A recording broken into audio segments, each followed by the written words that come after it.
On ne parle que de ça. Depuis plusieurs mois, Paris est confronté à l'arrivée de réfugiés. Une centaine d'entre eux, majoritairement syriens, est installée dans un campement de fortune dans le nord de la capitale. Certains parlent déjà d'un mini-Calais. Pour nous en parler, je reçois aujourd'hui Janine Rochefort. Bonjour et bienvenue. Vous êtes déléguée régionale de Médecins du Monde en Île-de-France. C'est un mini-Calais qui se crée en ce moment à la porte de Saint-Ouen, Paris. C'est un micro-Calais quand même. Calais, c'est 3000 migrants. Porte de Saint-Ouen, ça a été évalué entre 200 et 300. Donc c'est un 10%. Mais on nous parle de conditions sanitaires extrêmement graves. Alors par contre, des conditions sanitaires absolument épouvantables. Une soixantaine de tentes. Donc si on estime environ 250, ça fait 4 personnes par tente en moyenne. Des familles. Essentiellement, là, une population syrienne, et c'est bien le seul endroit où on les rencontre dans le cadre de campements sauvages. Il y a eu, bien sûr, ceux qui sont arrivés dans le cadre du plan l'entente franco-allemande, pas plutôt allemande-française, mais qui, eux, sont mis à l'abri, sont hébergés. Enfin. Mais là, ils étaient là d'ailleurs bien antérieurement. Mais c'est le seul campement syrien réellement qu'il y ait, avec des familles. C'est une population complètement différente. Donc avec des femmes, avec des enfants. Avec des femmes et des enfants. Il y a assez longtemps que les premiers sont arrivés. Nous, on est allés en rencontrer... Nous sommes à l'automne, mais dès le printemps, il y en avait. Est-ce que ce campement sauvage va bientôt être déplacé, ou en tout cas, il va subir le sort des campements qu'on a vus à Quai d'Austerlitz, à la mairie du 18e arrondissement, qu'on avait vu avant, porte de la Chapelle, à la Chapelle, sous le métro de la Chapelle. Au début juin. Je pense probablement, en toute bonne logique, la ville de Paris, jusqu'à maintenant, qui a procédé aux évacuations, a quand même toujours eu, et ça je tiens à le dire, c'est pas simple à gérer, et a toujours essayé de faire des évacuations une fois qu'elle avait réuni le nombre de places d'hébergement nécessaires. Donc si évacuation du camp de la porte de Saint-Ouen il y aura un hébergement pour toutes les familles qui sont concernées. Pour les personnes qui sont concernées, familles, c'est une personne seule. Ça s'est passé comme ça, je pense qu'on restera dans cette logique.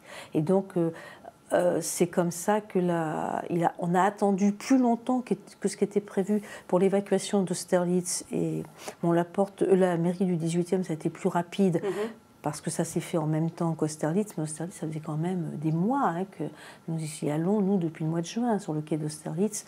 Et on était arrivé quand même à un campement important, 500 personnes.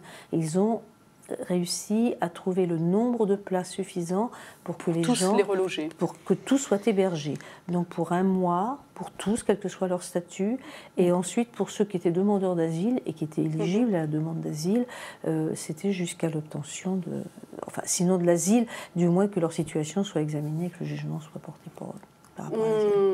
On est à l'approche de l'hiver, les températures vont largement baisser, on l'imagine.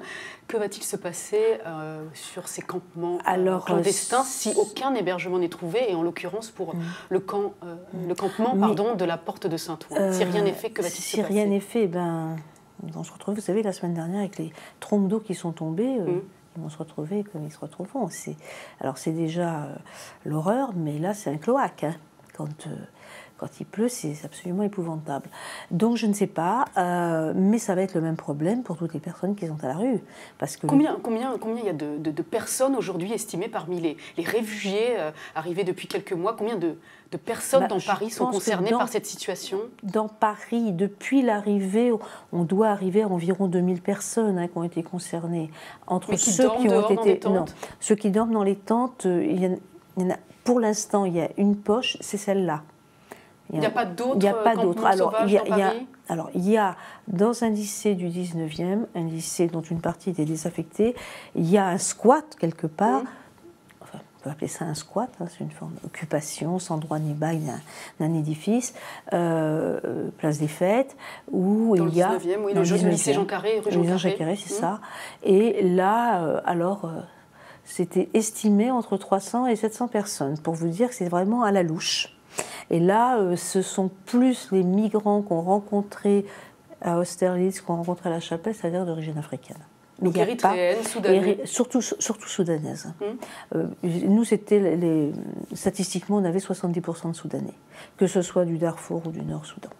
Alors tout à l'heure, on parlait effectivement des cas de Galles sur le campement de la Porte de Saint-Ouen. Oui. On parle peu des frustrations qui sont engendrées par l'exil lui-même sur chaque individu et des conditions sanitaires qui ont un impact forcément, qui créent un traumatisme. Dans quelles conditions psychologiques sont ces personnes? Je dirais que l'épidémie de Galles, nous l'avons diagnostiquée, nous l'avons signalée. Apparemment, elle est prise en main, elle va être traitée. C'est très bien. C'est la première fois qu'on est en situation épidémique de Galles. Les autres campements, malgré le nombre de personnes qu'il y a eu des cas sporadiques de Galles qui ont été traités, qui ont été très très bien pris en charge par les hôpitaux. Je dois féliciter de la coopération que nous avons eue avec les hôpitaux, mais on n'avait pas de situation épidémique. C'est la première fois qu'on en a une. Donc ça, c'est une chose. Mais par contre, effectivement, on a rencontré des personnes. Nous opérons dans le cadre d'une veille sanitaire, c'est-à-dire qu'on va à la rencontre des personnes avec un véhicule. On les rencontre, on fait une évaluation de leur état de santé. Mais on ne donne pas de soins. Pour les soins, les personnes qui relèvent de soins, on va les envoyer vers les services hospitaliers compétents, les PASS, les permanences d'accès aux soins de santé, avec lesquels nous avons développé un partenariat qui a remarquablement bien marché. Et je tiens à le souligner. Mais vous constatez quand même qu'il y a des phénomènes sur leur santé psychologique qui ont des répercussions sur leur rapport avec les uns et les autres. Je voulais y venir. Donc globalement, la santé somatique, beaucoup de bobologie, quelques pathologies chroniques, oui, il y en a. On ne faisait pas une veille sanitaire, on ne voyait pas 15 personnes sans avoir une pathologie chronique qu'on dirigeait. Une angine, un lumbago, des choses comme ça. Mais par contre, une souffrance psychique...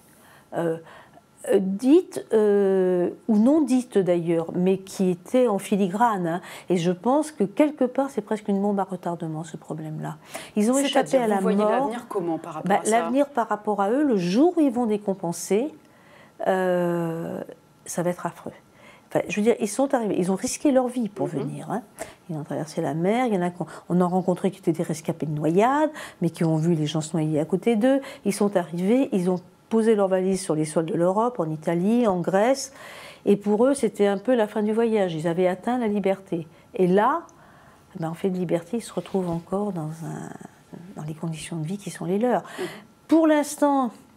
Il y a une prise en charge déjà qui s'amorce un peu par rapport à ces situations psychologiques. C'est très compliqué. Nous en avons beaucoup parlé effectivement avec les opérateurs de santé, l'ARS, etc. Je pense que c'est vraiment l'urgence là. C'est l'urgence à mettre en place. Nous, de notre côté... Et pour les adultes, j'imagine, et pour les enfants. Il y a très peu d'enfants. Sauf sur ce campement de la Porte de Saint-Ouen. Il y a très peu d'enfants. Ce sont des migrations essentiellement masculines.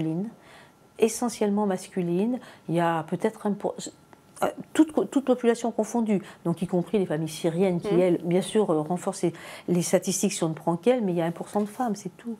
Et à telle enseigne que le réseau périnatalité Solipam, avec lequel nous travaillons beaucoup, nous disait l'autre jour, lors de la rencontre à l'ARS, où tous les opérateurs, enfin tous les intervenants parlaient de leur expérience, disaient « mais nous, ça ne nous a pas impacté ». Effectivement, il y a peu de femmes, et en plus, toutes n'arrivent pas enceintes. Voilà. Pour soulager les pays européens confrontés à cet afflux massif de réfugiés, la France a décidé de recevoir 24 000 réfugiés en 2 ans. Vous, association, vous êtes prêts, financièrement, sanitairement parlant, à les recevoir dans les 2 prochaines années? Alors, mettons bien les choses à plat. Nous, ONG, nous sommes indépendants, apolitiques. Nous ne sommes pas opérateurs de qui que ce soit. Nous allons vers ceux que personne ne prend en charge. C'est-à-dire qu'à partir du moment où les gens... dont on parle seront pris en charge à l'arrivée. C'est pas pour nous. C'est pas pour nous. C'est un devoir régalien. Le gouvernement, l'État décide de... C'est très bien, hein. Moi, je trouve même que c'est insuffisant, mais bon, je suis complètement d'accord, mais la prise en charge, c'est de A à Z. On ne va pas déléguer à des associations qui ne sont pas des opérateurs de l'État. Ils peuvent prendre des opérateurs, s'ils n'ont pas les moyens. Il y a des certes sous forme associative, mais qui sont vraiment opérateurs. Je pense par exemple à la Croix-Rouge, à la Protection civile, qui font un admirable travail. Hein. Ils vont trouver des opérateurs, mais ce ne sera pas nous qui ne nous... Nous, notre vocation, c'est de ne s'occuper que de ceux dont personne ne s'occupe. Mais quand on annonce ce nombre de 24 000 réfugiés, derrière, en coulisses, on va dire, il y en a 2 fois, 3 fois plus qui vont arriver. Il y en a 200 000 qui vont arriver. Et ceux-là, vous êtes prêts? Ah bah, ceux-là, on est prêts, vous savez, on improvise. Hein. Là, on n'était pas prêts. Mais jusqu'à quel point? On vit au jour le jour. Oui, on arrive à trouver des solutions, mais il faut que tout le monde fasse sa part de travail. Alors, jusqu'à quel point on est quand même dans un pays de droit. Ces personnes sont certes en situation irrégulière de séjour, mais elles ont des droits. Et notre travail, c'est de faire valoir leurs droits, de les aider à faire valoir leurs droits et qu'elles soient mises dans ce qu'on appelle dans le droit commun. Merci beaucoup, Jeannine Rochefort, d'être venue au Figaro et merci pour cet entretien. Je rappelle donc que vous êtes déléguée régionale de Médecins du Monde en Île-de-France. Merci beaucoup. Merci.